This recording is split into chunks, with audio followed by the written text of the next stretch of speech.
بول چال کہانی کے معزز سامعین السلام علیکم۔ شیر، بھیڑیا اور لومڑی اکٹھے مل کر شکار کو نکلے۔ ان کو شکار میں نیل گائے، جنگلی بکرا اور خرگوش ہاتھ آئے۔ شیر نے دیکھا کہ بھیڑیا اور لومڑی بھی اس شکار میں اپنے حصے کی خواہش رکھتے ہیں۔ اس نے ان تینوں کی نیت کو بھانپ کر پہلے بھیڑیے کو بلایا کہ وہ انصاف سے تقسیم کرے۔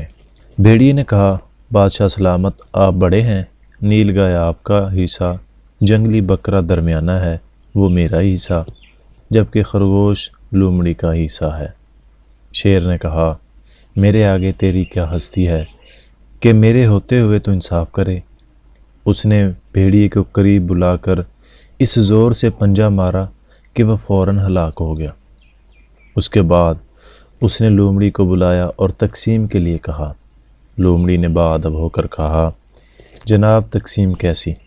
یہ نیل گائے آپ کے صبح کا ناشتہ ہے، جنگلی بکرا دوپہر کو اور خرگوش رات کو تناول فرما لیجیے گا۔ شیر اس سے خوش ہوا اور اس کی انصاف پسندی کی داد دیتے ہوئے اس سے پوچھا کہ یہ انصاف کی تقسیم تم نے کہاں سے سیکھی ہے؟ لومڑی نے کہا، جناب بھیڑیے کے انجام سے۔ چنانچہ شیر نے خوش ہو کر وہ تینوں شکار لومڑی کو بخش دیے۔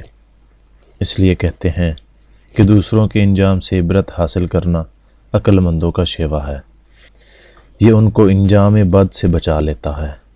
والسلام۔